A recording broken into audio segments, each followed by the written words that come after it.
Giving 100% every single day is not a strategy. It is a scam. It is a biological and mathematical fraud sold to you by an industry that profits from your exhaustion. Every time you force yourself to give everything you have, you are not building discipline. You are taking out a biological loan, and the interest rate is 500%. This is called willpower debt. The reason you are completely paralyzed today is not because you are lazy. It is because 3 days ago, you forced yourself to grind through exhaustion. You borrowed energy from today to pay for yesterday. Now the debt collector is here. Your nervous system is bankrupt. If you have been running on empty, feeling this silent burnout while everyone else tells you to just work harder, you have found the right corner of the internet. We do not do toxic hustle culture here. Subscribe and let us rebuild your system the right way. You think you are being a hero. You think this is what success looks like. Gritting your teeth, drinking your fourth coffee, and staring at a blinking cursor until your eyes blur. But let us look at the cold biology of what is actually happening inside your skull. When you force your brain to engage in high-level cognitive tasks while it is deeply fatigued, you are bypassing your prefrontal cortex. The prefrontal cortex is the logical, creative, brilliant part of your brain. It is the architect. But the architect needs optimal energy to function. When the energy is gone and you still demand output, your brain panics. It genuinely thinks you are in physical danger. Why else would you be pushing yourself to the point of collapse? So it switches engines. It turns off the architect and it activates the survival engine. It floods your system with cortisol and adrenaline. You are no longer working on a project. Biologically speaking, you are running from a predator. When you work on adrenaline, your vision narrows. You lose the ability to think creatively. You make stupid mistakes. You snap at your family. You feel a tight knot in your chest that never goes away. You are essentially using rocket fuel to drive a bicycle. It is violent, it is damaging, and it is entirely unsustainable. And what is the actual result of this sacrifice? The work you produce in this state is almost always mediocre. You spend 4 hours grinding out a task that would have taken you 45 minutes if you were properly rested. You trade your physical health, your mental clarity, and your peace of mind for a subpar output. And then you wake up the next day and the cycle repeats. You feel even more exhausted, so you need even more adrenaline to get started. You are grinding your gears to dust. This is why forcing yourself to work is not just inefficient. It is actively ruining you. It is destroying the very machine you rely on to build your future. The modern self-improvement industry is running a massive scam, and you are the victim. They sell you books and courses built on a catastrophic lie, the idea that you must give 100% every single day. They use dramatic music to tell you to leave it all on the table, to go hard or go home. But let me expose the fraud right now. This is spectacular advice if your goal is to have a nervous breakdown by the age of 30. It is terrible advice if you want to be successful over the span of a decade. Here is the second truth that will completely change how you structure your life. I call it the 80% consistency rule. Let us look at the strict mathematics of human energy. If you give 100% of your cognitive and emotional energy today, you empty the tank. You go to bed completely drained, running on fumes. Tomorrow, you will not wake up at 100%. Biology does not work like a video game where a night of sleep instantly restores all your hit points. Because you drain the system so severely, you will wake up at maybe 20% capacity. So tomorrow, you will spend the entire day trying to recover, feeling intensely guilty that you are doing absolutely nothing. You will have one hero day, followed by 3 days of absolute paralysis. Your progress chart looks like a volatile stock market. Massive spikes of effort, followed by devastating crashes. Now, look at the professional, the true architect. The architect never gives 100%. The architect gives 80%. They work diligently, they focus deeply, but they always leave 20% in the tank. They stop working while they still have energy left. They walk away from the desk feeling like they could have done a little more. This feels completely counterintuitive. It feels wrong to the ambitious mind. But look at the math. Because they only spent 80%, their overnight recovery brings them right back up to a full tank by the next morning. They wake up the next day ready to go again. 80% on Monday, 80% on Tuesday, 80% on Wednesday. Over the course of a month, The person who goes all out and crashes produces a fraction of the output of the person who stays at a steady, sustainable 80%. Consistency compounds, intensity crashes. Stop trying to be spectacular on random Tuesdays. Try to be inevitable every single day.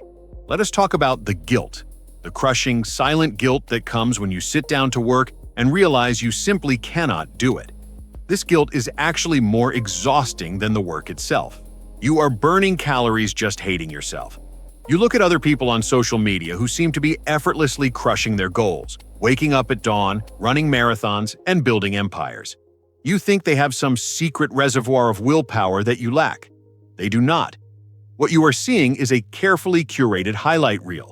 Or worse, you are watching someone who is currently in the spike phase of their own volatile crash and burn cycle. You are comparing your exhausted reality to their adrenaline-fueled illusion. When you finally understand the 80% rule, the guilt evaporates. You realize that stopping early is not a weakness. It is a highly advanced strategic maneuver.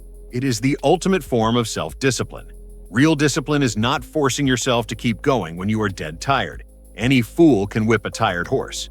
Real discipline is having the profound self-control to stop working, to close the laptop, and to rest, even when your anxious mind is screaming at you to do more.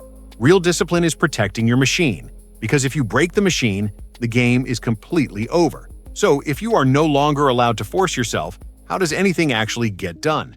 This is the question that terrifies the overachiever. You have been conditioned to believe that without the whip, the horse will not run.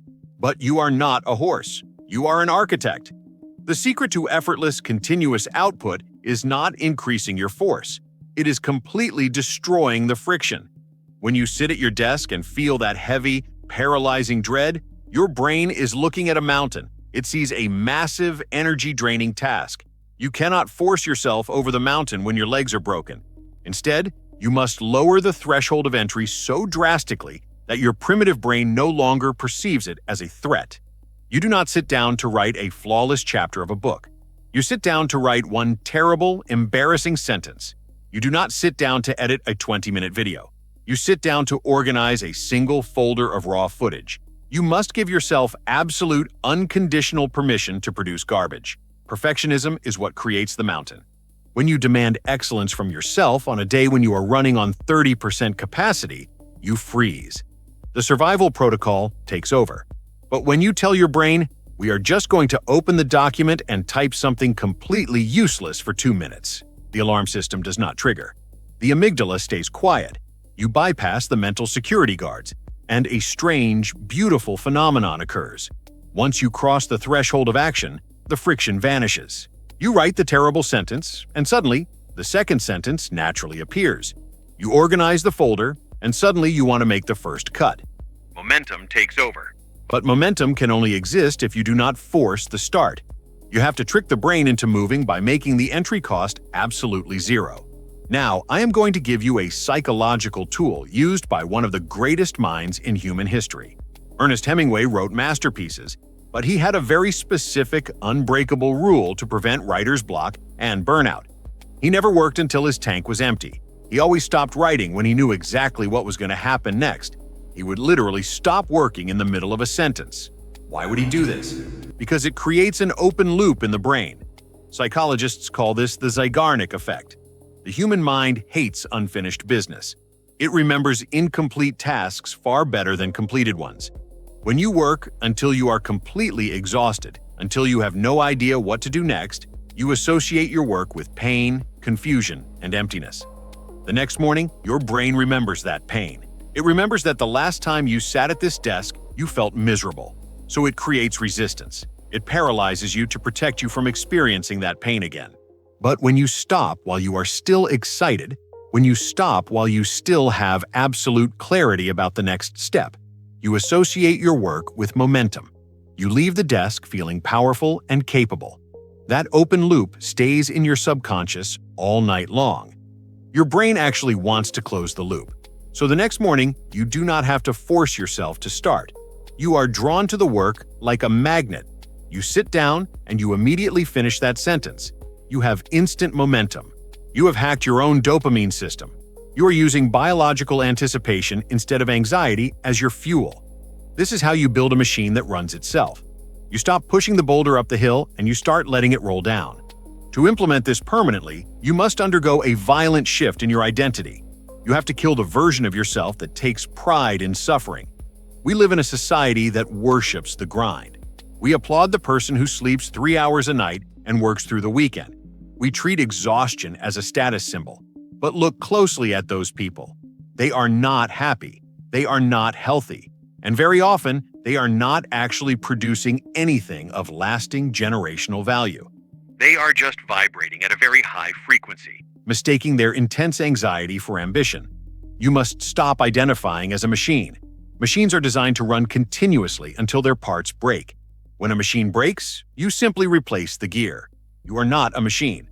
You are a highly complex biological organism, and organisms do not run in straight lines. Organisms operate in cycles. They have seasons of intense, vibrant growth, and they have seasons of absolute dormancy.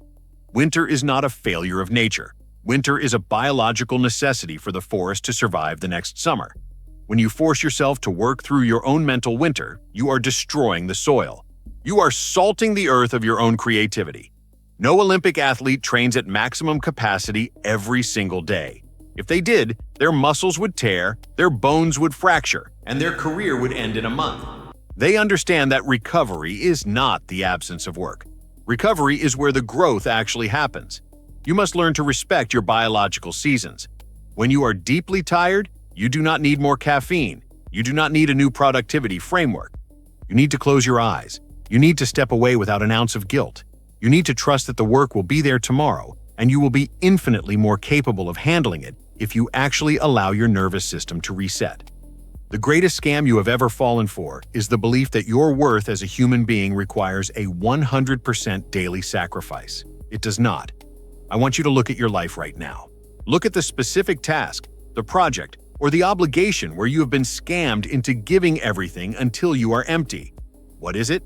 Name it in the comments below. Say it out loud. Leave the guilt and the exhaustion right here in this comment section. Tomorrow, you stop falling for the scam. Tomorrow, you give your steady 80%. You respect your biology, and you finally start building.